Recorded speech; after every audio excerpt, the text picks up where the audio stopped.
عورت کا کام ہے گھر میں رہے، شوہر کے لیے اچھا ماحول پیدا کرے۔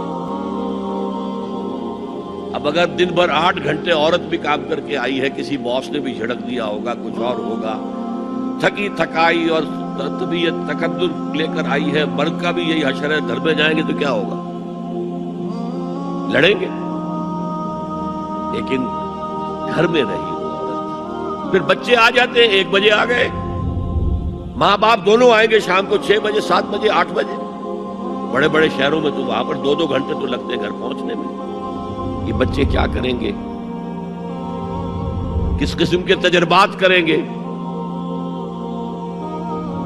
سارا بیڑا غرق ہو رہا ہے۔ عورت کے ذمہ نہیں ہے کام کرنا، کہتے ہیں مجبوری ہے۔ آپ اپنے سٹینڈرڈ آف لیونگ کو بڑھاتے جائیے بڑھاتے جائیے بڑھاتے جائیے، دونوں کی سر توڑ محنت کے باوجود آپ کا جو ہے تقاضا پورا نہیں ہوگا، اور اسی کو سکیڑ لیجئے۔ کمانا شوہر کا کام ہے، بیوی کا نہیں۔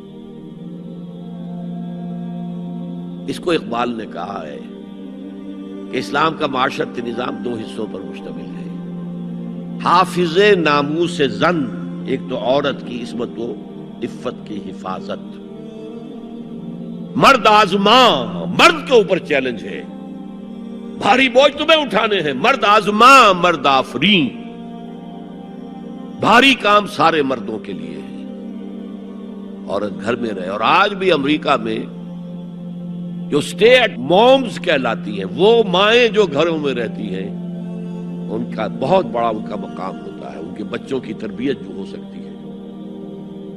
اور سب سے زیادہ مظلوم وہاں پر عورت ہے۔ مجھے بتایا جاتا ہے کہ جب سردی برف پڑ رہی ہوتی ہے تب بھی سب سے پہلے سڑکوں پر آپ کو عورتیں نظر آئیں گی، مرد 1 گھنٹے بعد گھر سے نکلے گا، کیونکہ اس عورت نے کہیں اپنے بچے کو کسی بیبی سیٹر کے پاس، چلڈرن کیئر کے پاس بھیجے گی، پہنچائے گی، پھر اپنے آفس جائے گی، شام کو آفس سے نکلے گی، وہاں سے بچے کو لگی، پھر گھر آئے گی۔ مظلوم ترین عورت ہے وہاں پر، دونوں بوجھ ڈال دیے اس پر، حمل بھی وہ اٹھائے، ولادت کی سختی بھی سہے، اور معاش کا بوجھ بھی ڈالو اس پر۔ واقعہ یہ ہے کہ آج کی عورت انتہائی مظلوم عورت ہے۔ ایک تو اسے کھلونا بنا لیا، عجیب حیرت ہوتی ہے مغربی تہذیب کو کیا ہوا ہے۔ عورت ننگی، مرد پورا لباس پہنے ہوئے، پینٹ بھی ہے اور کوٹ بھی ہے، سوٹ پورا ہے اور ٹائی بھی ہے، اور عورت ننگی ہے، اور شدید ترین سردی کے اندر ٹانگیں ننگی ہیں اس کی۔ یہ اسلام کا معاشرتی نظام اس کو کسی صورت گوارا نہیں کرتا۔